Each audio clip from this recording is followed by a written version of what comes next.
Բարի օր, եթերում օպերատիվ ժամն է։ Այս թողարկման մեջ տեղ գտած կարևոր իրադարձություններին ծանոթացեք նախ համարով։ Հանրապետության տոնի առթիվ ներքին գործերի նախարարության մի շարք ծառայողներ պարգևատրվել են պետական բարձր պարգևներով։ Քննարկվել են մասնավոր պահնորդական գործունեության ոլորտը կարգավորող օրենսդրական դաշտի լավարկման վերաբերյալ հարցեր։ Փրկարարական ծառայողները զարգացնում են կարողությունները, ուսումնավարժանք Զանգեզուրի պղնձամոլիբդենային կոմբինատում։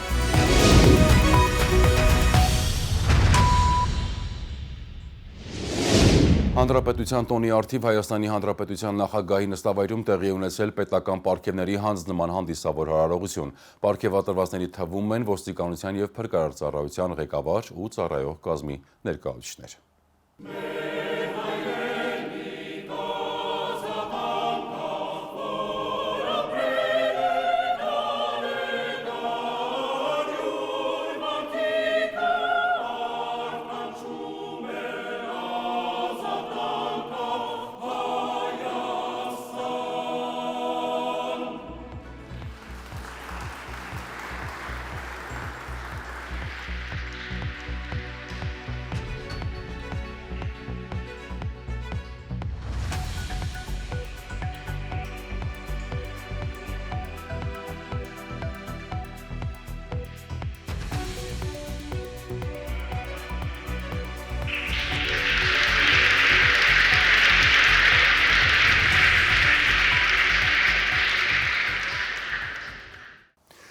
Ներքին գործերի նախարարության հաշվառման քննական ծառայությունների մատուցման, թույլտվությունների և լիցենզավորման վարչությունում տեղի է ունեցել աշխատանքային քննարկում ներքին գործերի նախարարի խորհրդական Կարեն Հակոբյանի գլխավորությամբ։ Օրակարգում մասնավոր պահնորդական գործունեության ոլորտը կարգավորող օրենսդրական կատարելագործման, լիցենզավորման և թույլտվությունների տրամադրման ընթացակարգերի բարելավմանը վերաբերող հարցեր էին։ Մայիսի 22-ին ներքին գործերի նախարարության հաշվառման քննական ծառայությունների մատուցման, թույլտվությունների և լիցենզավորման վարչությունում տեղի է ունեցել աշխատանքային քննարկում, որը վարում էր վարչության պետ Արարատ Թևոսյանը։ Մասնակցում էին ներքին գործերի նախարարի խորհրդական Կարեն Հակոբյանը, ներքին գործերի նախարարության և պահնորդական գործունեություն ծավալող մասնավոր կազմակերպությունների ներկայացուցիչներ։ Քննարկվել են մասնավոր պահնորդական գործունեության ոլորտը կարգավորող օրենսդրական դաշտի լավարկման, լիցենզավորման և թույլտվությունների տրամադրման ընթացակարգերի կատարելագործման վերաբերյալ հարցեր։ Անդրադարձ է կատարվել կադրային համալրման, մասնագիտական պատրաստվածության և որակավորման քննությունների կազմակերպման գործընթացին։ Քննարկվել է նաև քննություններն արտագնաձևաչափով անցկացնելու հնարավորությունը, ինչը մարզերի դիմորդների համար գործընթացը կդարձնի առավել հասանելի։ Պայմանավորվածություն է ձեռք բերվել ոլորտում օրենսդրական փոփոխությունների իրականացման նպատակով համատեղ մշակել նախագիծ։ Եթե անձը չի գտնվում Հայաստանի Հանրապետությունում, սակայն ցանկանում է ժամանել եւ մասնակցել քվեարկությանը, ինչ պետք է անի։ Երկու կարևոր գործողություն ունի իրականացնելու տվյալ անձը։ Պետք է ստուգի իր հաշվառումը, պետք է ստուգի իր անձնագրի վավերականության ժամկետը, կամ պարզապես անհրաժեշտ է ստուգել նախնական ցուցակները, որոնք արդեն հրապարակված են։ Եթե անձը չի հայտնաբերի իր տվյալները նախնական ցուցակներում, ապա կամ հաշվառման խնդիրն է պետք կարգավորել, կամ անձնագրի։ Երկու դեպքում էլ արդեն գործելու ժամանակն է։ Ներքին գործերի նախարարությունը իրազեկում է ընտրությունների նշանակման որոշումն ուժի մեջ մտնելու օրվանից մինչև ընտրությունների արդյունքների ամփոփումը, ազգային ժողովի ընտրությունների դեպքում ազգային ժողով ընտրվելու մասին որոշումը տեխնացուի, կուսակցության կամ կուսակցությունների դաշինքի անդամի կամ լիազորված անձի, վստահված անձի անունից կամ որևէ այլ եղանակով կամ բարեգործության անվան տակ ընտրողին անհատույց կամ արտոնյալ պայմաններով դրամ, սննդամթերք, արժեթուղթ, ապրանք տալը, խոստանալը կամ ծառայություններ մատուցելը կամ բարեգործության հետ միաժամանակ նախընտրական քարոզչություն իրականացնելը պատժվում է ազատազրկմամբ մինչև 6 տարի ժամկետով։ Հիշեք, արժանապատիվ ապագան սկսվում է արդար ընտրությունից, ընտրական բարեգործությունը քրեորեն պատժելի է։ Միջազգային հանրապետական ինստիտուտի նախաձեռնությամբ կատարված հանրային կարծիքի ուսումնասիրության Հայաստանի առկա բնակչություն հետազոտության արդյունքներով ոստիկանության նկատմամբ հանրային վստահության մակարդակը կրկին բարձրացել է։ Քաղաքացիների գոհունակության ցուցանիշով ներքին գործերի նախարարության ոստիկանությունը շարունակում է նաև պահպանել առաջատար դիրքերը իրավապահ մարմինների շարքում։ Հետազոտության տվյալների համաձայն 2026 թվականի մայիսի դրությամբ հարցմանը մասնակցած անձանց 68%-ը նշել է, որ լիովին կամ հիմնականում գոհ է ներքին գործերի նախարարության ոստիկանության աշխատանքից։ Նվազել է ոստիկանությունից դժգոհ քաղաքացիների թիվը հասնելով 28%-ի։ Հարցմանը մասնակցել են 18 տարին լրացած Հայաստանի Հանրապետության քաղաքացիներ, ինչը ներկայացնում է հանրապետության տարբեր բնակավայրերի բնակչության կարծիքը։ Փրկարար ծառայությունը շարունակում է անձնակազմի կարողությունների զարգացմանն ուղղված վերապատրաստումներն ու տակտիկական ուսումնավարժությունները։ Հերթական ուսումնավարժանքը անցկացվել է Սյունիքի մարզում։ Ներքին գործերի նախարարության փրկարար ծառայությունը պարբերաբար իրականացնում է անձնակազմի կարողությունների եւ հմտությունների զարգացմանն ուղղված վերապատրաստումներ ու տակտիկական ուսումնավարժություններ։ Հերթականը Սյունիքի մարզում էր։ Ուսումնավարժանքի նպատակը արտակարգ իրավիճակներում արձագանքման արդյունավետությունը ստուգելն ու փրկարարական ծառայողների կարողությունները կատարելագործելն էր։ Ըստ սցենարի կապանից մոտ 10 կիլոմետր հեռավորության վրա տեղի է ունեցել վթար։ Վնասվել է Զանգեզուրի պղնձամոլիբդենային կոմբինատի հիմնական պոչատար խողովակը։ Րոպեների ընթացքում դեպքի վայր են ժամանել կոմբինատի մասնագետներն ու փրկարար ծառայության ստորաբաժանումները։ Գործողությունները հստակ էին եւ համակարգված։ Հերթափոխի վարպետն անմիջապես տեղեկացնում է կենտրոնական հերթափոխին, պոչանքի հոսքը վերահղվում է դեպի պահուստային 720 մմ տրամաչափի վթարային խողովակաշարեր, իսկ վնասված հատվածը դատարկվում է հատուկ վթարային ավազանում։ Սկսվում են վթարավերականգնողական աշխատանքները։ Արդյունավետ աշխատանքի հիմքում յուրաքանչյուր աշխատակցի հմտությունն ու զգոնությունն է։ Ներքին գործերի նախարարության փրկարար ծառայության Սյունիքի մարզային փրկարարական վարչության բնակչության պաշտպանության բաժնի պետ Արմեն Ավագյանի խոսքով նման ուսումնավարժանքները չափազանց կարևոր են, քանի որ օգնում են աշխատակիցներին ճիշտ կողմնորոշվել արտակարգ իրավիճակներում, ապահովել արագ ու արդյունավետ արձագանք, կանխելով հնարավոր բնապահպանական ռիսկերը։ Տարվա կտրվածքով նախատեսում ենք ուսումնավարժություններ, դասախոսություններ Զանգեզուրի պղնձամոլիբդենային կոմբինատի աշխատակիցների հետ, ինչպես նաև ամենօրյա ռեժիմով կապ ենք հաստատում այդ ձեռնարկության համապատասխան ստորաբաժանումների հետ, հարկ եղած դեպքում արձագանքման արդյունավետությունը ավելացնելու համար։ Քաջարանից Արծվանիկի Պոչամբար ձգվող կիլոմետրերի հասնող համակարգը գործում է շուրջօրյա հսկողությամբ։ Հերթապահ խմբերը պարբերաբար իրականացնում են շրջայցեր եւ խողովակաշարի տեխնիկական զննումներ։ Պոչատարը երկար է, շատ մեծ է, դրա համար ավելի զգոն պետք է լինեն աշխատակիցները, որպեսզի կարողանան գնահատեն իրավիճակը եւ արձագանքեն։ Պայմանական վթարը վերացվում է, պոչանքի հոսքը վերադարձվում է հիմնական խողովակաշար, իսկ համակարգն անցնում է բնականոն աշխատանքի ռեժիմի։ Մասնագետների գնահատմամբ հստակ մշակված գործողություններն ու արդյունավետ փոխհամագործակցությունը կրկին ապացուցեցին, որ համակարգը պատրաստ է ցանկացած արտակարգ իրավիճակի արագ եւ համակարգված արձագանքման։ Եթե քաղաքացու անձը հաստատող փաստաթղթի ժամկետը լրացած է, կարող է նա մասնակցել ընտրություններին, թե ոչ։ Այս հարցի պատասխանը բաղկացած է երկու մասից։ Իրավիճակներ, երբ քաղաքացու անձը հաստատող փաստաթղթի ժամկետը լրացած է մինչև 6 ամսով, եւ իրավիճակներ, երբ քաղաքացու անձը հաստատող փաստաթղթի ժամկետը լրացած է ավելի քան 6 ամսով։ Առաջին պարագայում անձը կարող է մասնակցել ընտրություններին, նա պետք է գտնի իր անունը ցուցակներում եւ միանգամից քվեարկության օրը հունիսի 7-ին ժամկետանց անձնագրով կարող է միանգամից մոտենալ ընտրատեղամաս եւ իրացնել իր ընտրելու իրավունքը։ Երկրորդ պարագայում անձը պետք է փոխանակի իր անձնագիրը եւ դա պետք է անել արդեն այսօր։ Փոխանակված անձնագրով անձը կարող է հանգիստ քվեարկել։ Իսկ եթե դիմումը ներկայացրել է, սակայն մենք դեռևս չենք հասցրել անձնագիրը տպագրել եւ տրամադրել քաղաքացուն, ապա նրան տրամադրելու ենք հատուկ տեղեկանք, որով կրկին կարող է մասնակցել ընտրություններին։ Բայց այստեղ կա նաեւ երրորդ սցենար, երբ անձը ստացել է քաղաքացիություն եւ երբևէ դեռևս չի անձնագրավորվել։ Պետք է խնդրենք մինչեւ քվեարկության օրը անպայման հասցնել ձեռք բերել անձնագիր, որովհետև դա նախապայման է քվեարկությանը մասնակցելու համար։ Ներքին գործերի նախարարությունը իրազեկում է։ Ընտրակաշարք ստանալը պատժվում է մինչև 7 տարի ժամկետով ազատազրկմամբ, ընտրակաշարք տալը մինչև 8 տարի ազատազրկմամբ։ Հիշեք, արժանապատիվ ապագան սկսվում է ազատ ընտրությունից, քո ձայնը վստահություն է, ոչ թե վաճառքի առարկա։ Մայիսի 27-ին Հրազդանում ջրալցման հետևանքով բնակիչները հայտնվել էին արգելափակված վիճակում։ Հրազդանի միկրոշրջան թաղամասի շենքերից մեկի հարակից տարածքը ամբողջությամբ ողողվել էր ջրով։ Դեպքի վայր ժամանած փրկարարները քաղաքացիներին անվտանգ դուրս են բերել շենքից եւ իրականացրել ջրահեռացման աշխատանքներ։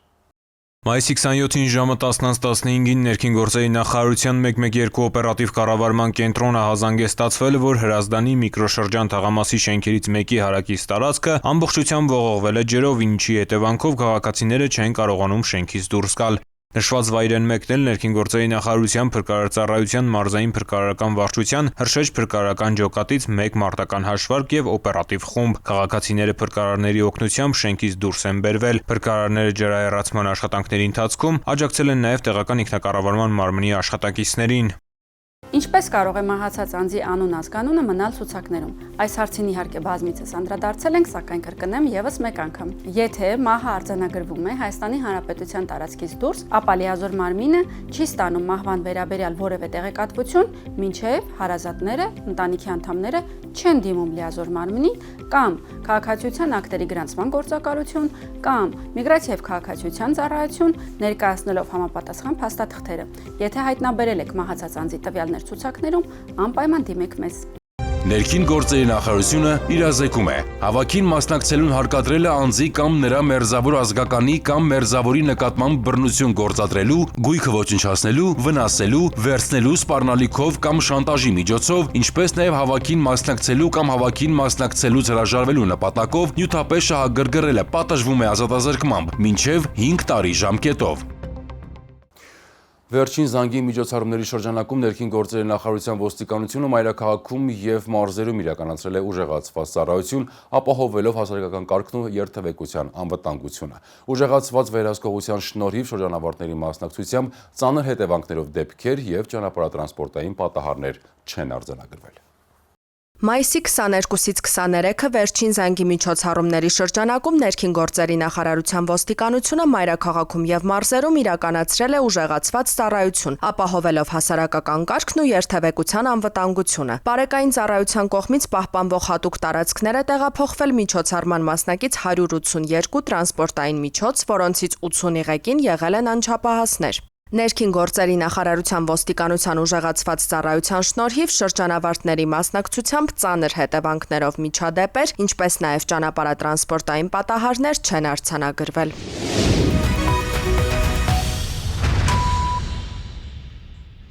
Եթե ձեր հասցեում հայտնաբերել եք անծանոթ մարդու տվյալներ, ինչ անել։ Տվյալ պարագայում անպայման պետք է դիմել ոլորտի լիազոր մարմին, միգրացիա եւ քաղաքացիության ծառայություն։ Նման իրավիճակ հնարավոր է, եթե այդ հաշվառումը պահպանված է դեռևս վաղուց, գուցե տվյալ բնակելի տարածքի նախկին սեփականատերերի կողմից կատարված հաշվառում է։ Մենք իրավիճակը շատ արագ անմիջապես կշտկենք։ Քրեական ոստիկանության ծառայողները բացահայտել են ընտրակաշառքի եւ թմրամիջոցների ապօրինի շրջանառության դեպքեր։ Արմավիրի մարզում 2 անձ ձերբակալվել են քաղաքացիներին հանրահավաքի մասնակցելու նյութապես շահագրգռելու կասկածանքով, իսկ Կոտայքի մարզում իրավապահները հայտնաբերել են շուրջ 10 կիլոգրամ մարիխուանային նմանվող զանգված։ Այս եւ քրեական այլ նորություններին կարող եք ծանոթանալ մեկ տեսաշարով։ Մայիսի 22-ին քրեական ոստիկանության Արմավիտի մարզային վարչության ծառայողները ստացել են օպերատիվ տեղեկություն, որ կուսակցություններից մեկի ներկայացուցիչ Ծաղկալանջ գյուղի բնակիչ 37-ամյա մի տղամարդու հովանավորչությամբ Գեղակերտ գյուղի բնակիչ 36-ամյա տղամարդը նյութապես շահագրգռել է համագյուղացիներին, մասնակցել է ապրիլին մայրաքաղաքում կազմակերպված հավաքին։ Պարզվել է, որ 36-ամյա Գեղակերտին 5 համագյուղացու տվել է 15,000 դրամ։ Նույն օրը 6-ն էլ հրավիրվել են մարզային վարչություն, որտեղ իրավապահների բացատրական աշխատանքի արդյունքում հաստատել են օպերատիվ տեղեկության իսկությունը։ Հետագա գործողություններով քրեական ոստիկանները պարզել են, որ 36-ամյա Գեղակերտին նույն անձի հովանավորչությամբ եւ նույն նպատակով շահագրգռել է նաեւ այլ համագյուղացիների։ Նախաձեռնված քրեական վարույթի շրջանակում մայիսի 23-ին կատարվել են խուզարկություններ։ Գեղակերտի 32-ամյա բնակչի տանը հայտնաբերվել է առանց փաստաթղթերի որսորդական հրացան, իսկ 34-ամյա մի Գեղակերտցու տանը կանեփանման զանգված։ Ծաղկալանջի բնակիչ 37-ամյա եւ Գեղակերտի բնակիչ 36-ամյա տղամարդիկ ձերբակալվել եւ ներկայացվել են Արմավիրի մարզի ընդհանուր իրավասության դատարան կալանավորման միջնորդությամբ։ Նախաքննությունը շարունակվում է։ Քրեական ոստիկանության թմրամիջոցների անօրինական շրջանառության դեմ պայքարի վարչությունում ստացված օպերատիվ տեղեկությունն իրացվեց քննչական կոմիտեի տնտեսական հանցագործությունների եւ մաքսանենգությունների քննության գլխավոր վարչության եւ Կոտայքի մարզի պարեկների հետ։ Մայիսի 21-ին ժամը 20:20-ին Կոտայքի մարզի Նոր Երզնկա գյուղի մոտ իրավապահները կանգնեցրին Mercedes Magnus-ի մի մեքենա։ Ձերբակալման պահին վարորդն ու ուղևորը փորձեցին դիմել փախուստի, նրանցից մեկը վերին պտղնի գյուղի բնակիչ 34-ամյա տղամարդը նետեց թմրանյութով փաթեթը։ Նաեւ Մայրաքաղաքի Քոչարյան փողոցի բնակիչ 36-ամյա տղամարդը ձերբակալվեցին ու մեքենայով հանդերձ տեղափոխվեցին քրեական ոստիկանության Արագածոտնի մարզային վարչություն, իսկ Mercedes-ը պահպանվող հատուկ տարածք։ 34-ամյա տղամարդու խուզարկությամբ հայտնաբերվեց մարիխուանա եւ կանեփի սերմ։ Նախաձեռնված քրեական վարույթի շրջանակում կատարված դեպքի վայրի զննությամբ նետած փաթեթում հայտնաբերվել է մոտ 10 կիլոգրամ մարիխուանայի նմանվող տեղնականաչավուն զանգված։ Երկուսն էլ ձերբակալվել են, նախաքննությամբ հանգամանքները պարզվում են։ Մայիսի 11-ին համայնքային ոստիկանության Դավթաշենի բաժնում ստացվել էին ավտոմեքենաներից կատարված 11 գողության վերաբերյալ հաղորդումներ, ընդ որում բոլոր դեպքերում էլ տարել էին կողային հայլիների ապակիներ ու թողել Տելեգրամյան նույն հասցեի հղումով թերթիկներ։ Աչափնյակ եւ Դավթաշեն վարչական շրջանների քննչական բաժնում նախաձեռնվել էր քրեական վարույթ։ Օպերատիվ հետախուզական միջոցառումների եւ քննչական գործողությունների արդյունքում իրավապահները պարզել են, որ ավտոմեքենաներից գողությունները կատարել են Երևանի բնակիչներ 23-ամյա 2 երիտասարդ եւ 17-ամյա մի պատանի։ Մայիսի 22-ին նրանցից երկուսը հայտնաբերվել եւ ներկայացվել են դատարան։ 23-ամյա երիտասարդի նկատմամբ խափանմամիջոց է ընտրվել տնային կալանք, իսկ 17-ամյա պատանու նկատմամբ կիրառվել է դաստիարակչական հսկողություն ու բացակայելու արգելք։ Ձեռնարկվում են միջոցառումներ 23-ամյա մյուս երիտասարդին եւ գողոնը հայտնաբերելու ուղղությամբ նախաքննությունը շարունակվում է։